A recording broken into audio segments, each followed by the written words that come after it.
Hello everyone, Lucy here, and welcome to my very first movie review.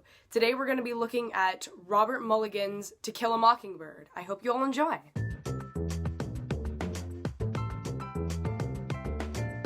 So to summarize the movie up in around a minute or less, Scout and Jem Finch, played by Mary Bradham and Philip Alford, live in a sleepy little town called Macomb in Alabama with their single father, Atticus Finch, who is played by the phenomenal Gregory Peck. Most of this movie is spent either following the children plus their friend Dill, played by John Megna, as they spy on the mysterious Boo Radley, or as they watch their father's court case. The movie highlights themes of racism as Atticus Finch defends a black man named Tom Robinson from being falsely accused of rape by the town bully, Bob Ewell. So did To Kill a Mockingbird pull off the adaptation to the big screen? Well, no.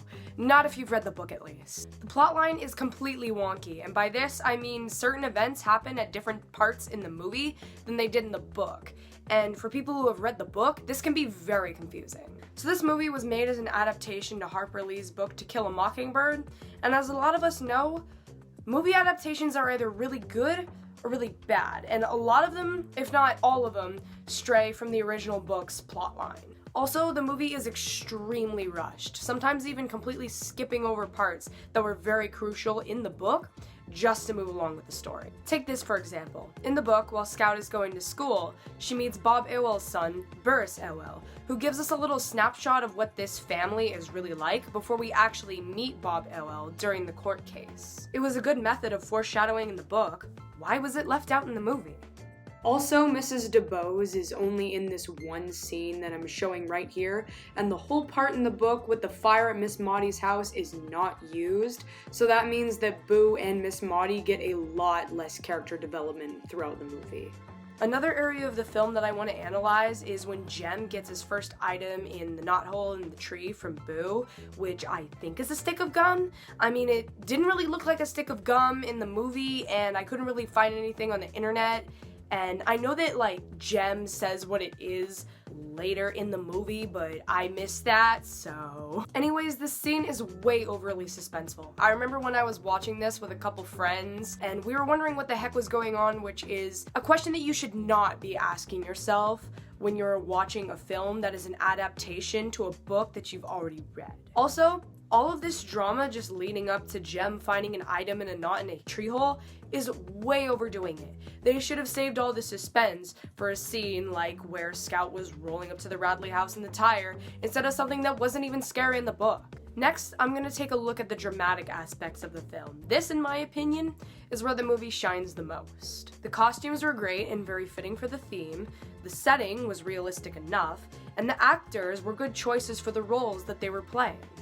My only critique on this is that in some of the suspenseful parts of the film, and you will hear me talk about this a lot more later, the acting from the kids wasn't exactly the greatest, but I want to hold off on this point until a little later when I can analyze all of the, dare I say, horrific parts of the film that make the movies, or at least some parts of it, almost a little bit laughable. Just a side note, the trial filmed in this movie was very good, apart from some of the acting, so I have to give the credit where the credit is due. Now to analyze the cinematic parts of the movie, where To Kill a Mockingbird honestly lacks the most. The first thing that I'm going to look at is sound effects, specifically in the scene where Atticus shoots the town's dog, Tim Johnson. When Atticus actually fires the shot, the sound of the gun is very lackluster, and this mostly has to do with the fact that there is a running car still going in the background of the shot, and this really ruins the aesthetic.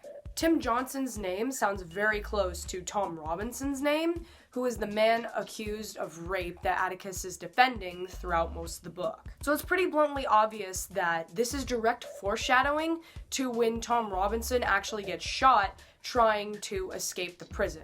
Atticus could represent the guards because in their eyes, a black man trying to escape a prison who was already accused of rape is like a rabid dog running throughout the town.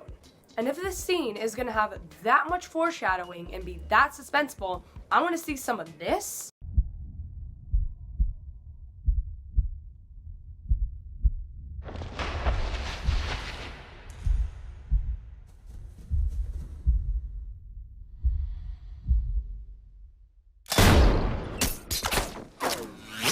as opposed to a decently angled shot, which would have been a good scene if they maybe just put a little bit more time and attention into the sound production. Please note that I do realize that this movie was made in 1962 and absolutely does not compare to a movie made from 2017, 2018, or, you get the point. I'm just trying to make a point, and I hope you all understand. Another thing that I want to pick apart about sound production is the soundtrack itself, and specifically the areas that are chosen to have no soundtrack at all. This sounds like a very critical thing to address, but it adds more to the movie than first meets the eye. For a great example of how much silence can add to movies, let's look at The Shining when Danny is riding his big wheeler through the overlook.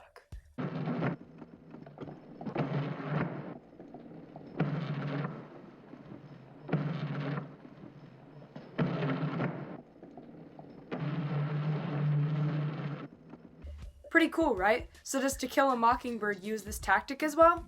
Yes and no. In scenes like where Tim Johnson gets shot, and where Atticus talks to Scout about compromises, the absence of any sound just seems kind of lazy. However, in the scene where Atticus is giving his closing argument, the silence is utilized perfectly and really helps the viewer focus on what Atticus is saying. Come to a decision and restore this man to his family.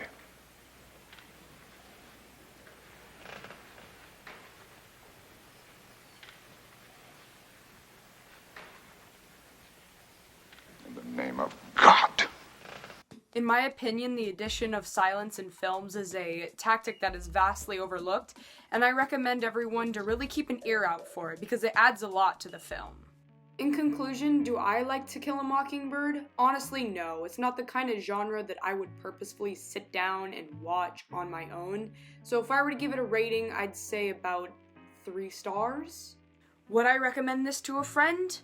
Only if they were into this kind of stuff and really liked the book, but otherwise, probably not. Anyways, thank you all for watching. I really hope you enjoyed, and roll the credits.